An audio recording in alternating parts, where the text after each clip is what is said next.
sa impinan ng DWAL-FM, Radyo Totoo, CMN Batangas. CMN Live Nationwide. Renz Belda, magandang araw sa iyo. Magandang umaga Rian, magandang umaga Pilipinas.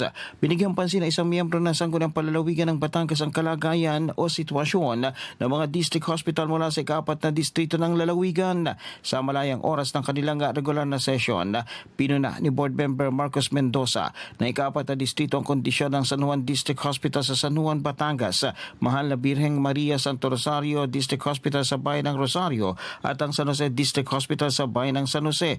Kabilang sa binigyang pansin ni Bukal Mendoza ang serbisyo, supply ng gamot, kondisyon ng mga kagamitang medikal at mga gusaling maaari pang mapakinabangan. Ayon sa lokal na mambabatas, kinikilala niya ang patuloy na pagsisikap ng pamahalang panlalawigan ng Batangas na maging mabuti ang sistemang pangkalusugan.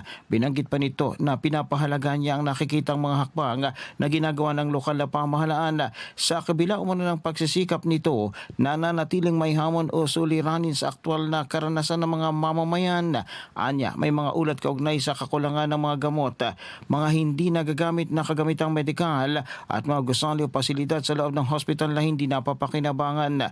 Dagdag ng lokal na mambabatas na lalong nagiging mabigat ang sitwasyon ngayon dahil sa oil crisis bunsod ng tumataas na gastos sa transportasyon, logistik at operasyon na direktang nakakaapekto sa supply ng gamot, maintenance at kagamitan at kabuang serbisyo ng mga hospital na nagpapahirap sa mga mamamayan.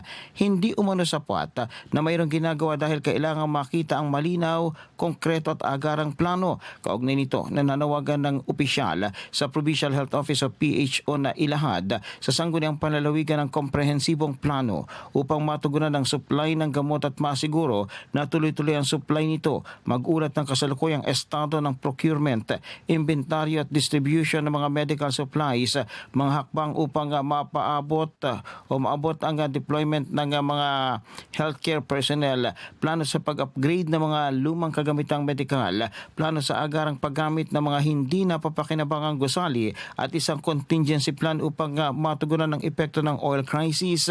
Nais ng nasabing mambabatas na walang nasasayang na pondo, walang napapabayaang pasilidad at walang Batanggenyong naiiwan. Ang concern na ito ay inirefer sa Committee on Health na pinamumunuan ni Senior Board Member Emilio Francisco Berberabi Jr. na ikalimang distrito ng Batangas para maimbestigahan. Mula sa DWAL-FM 95.9, ito si Renz Belda ng CMN Batangas, nagulat live para sa CMN Pilipinas. CMN Live Nationwide. Maraming salamat, Renz Belda, mula po sa impinan ng DWAL-FM, Radyo Totoo, CMN Batangas. Samantala,